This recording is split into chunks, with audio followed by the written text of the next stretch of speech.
You know that buzz in your pocket? A text message. It seems so, I don't know, innocent, right? But here's the thing.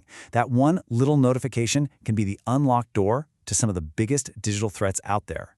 So, how do you tell the difference between a simple alert and a serious attack? Well, let's get right into it. Okay, so picture this. You're just going about your day, and boom, a text pops up. It says you've got an unpaid road toll. And hey, it looks pretty official. There's even a link to pay it off, like right now. So what's your move? And this isn't just some made-up scenario. No, this is one of the biggest and frankly most successful scams out there, just because it feels so real and it pushes you to act fast.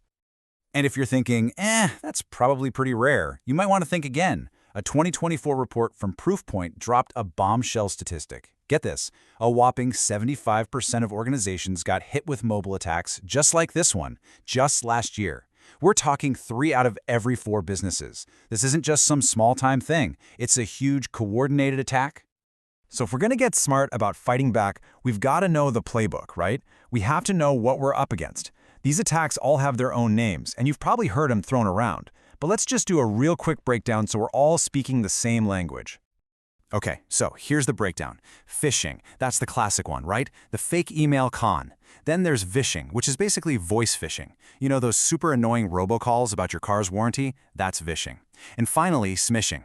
That's the one we've been talking about. It's just phishing that comes through a text message, an SMS. It's that unpaid toll text or the "we missed your package" alert. See? Different ways to get to you, but the goal is always the same, to trick you. So you might be asking, why are scammers suddenly blowing up our phones with texts? Well, the numbers right here tell you everything you need to know. The data is pretty clear. Click-through rates for a text message can be as high as 14.5%. Compare that to email, which is sitting at a measly 2%. We're wired to open and trust our texts way more. And you can be absolutely sure the bad guys know this. They're totally exploiting that trust. Okay, so knowing the definitions is step 1. But the real key to spotting these scams? It's all about understanding the psychological tricks they're using to get inside your head. I mean, how many of you have gotten a text exactly like this? It looks totally legit, right? We're all waiting for packages all the time. But take a closer look at that link, fedex-delivery.info. It's just one letter off. That's what they're banking on, that you're busy, you're distracted, and you won't notice that one tiny but super important detail. And this brings us to their first major tactic, creating a sense of urgency. They cook up some kind of crisis, your package is going to be sent back or your account is locked. It's all designed to make you panic. When you panic, you don't think straight. And that's exactly what they want, to rush you into making a mistake. Here's another classic example. This one plays on a totally different emotion, pure fear. I mean, nobody wants to hear their account's been compromised. That's terrifying. So your gut reaction, your first instinct, is just to click that link and fix it, right now. And that right there perfectly shows their second big trick, impersonating authority. They pretend to be someone you trust, like your bank, or a big shipping company, or even the government. They're basically borrowing trust, because you trust your bank, right? So you're much more likely to trust a message that looks like it's from them. It's a total psychological hack. All right, enough about how the scams work. Let's talk about how to stop them. How do you build your own personal digital shield? And the best part is, the most powerful defenses are actually super simple. You don't need to be a tech genius. Think of this as your personal cheat sheet for staying safe. First up, the golden rule. Don't trust, verify. If a message feels even a little bit weird, just go find the company's official number or website yourself and check with them directly. Simple. Step 2, keep an eye out for those red flags we talked about. Weird grammar, that pushy, urgent language, a sketchy-looking link. Third, and this is huge, just don't click the link, ever. And last but not least, whatever you do, don't reply. Not even with stop. All that does is tell them your number is real. The best thing to do, just delete it and move on. Okay, so we've been talking about you and your personal phone. But what happens when that one accidental click happens on a work phone or a company laptop? Well, the stakes get a whole lot higher, like instantly. We're not just talking about identity theft anymore. We're talking about something that could cripple an entire business, like a ransomware attack. And please, don't think this is just a problem for the giant corporations. Not at all. According to Accenture, a staggering 43% of all cyber attacks are aimed squarely at small businesses. And why is that? It's simple, really. The bad guys see them as easier targets. They've still got valuable data, but usually they have way fewer security resources to protect it. So the big question is, how does a smaller business fight back when they don't have a huge security budget?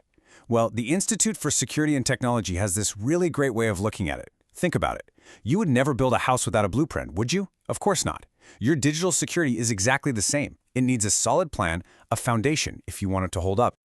So what does this blueprint actually look like? Well, it's not about building some kind of impenetrable digital fortress overnight.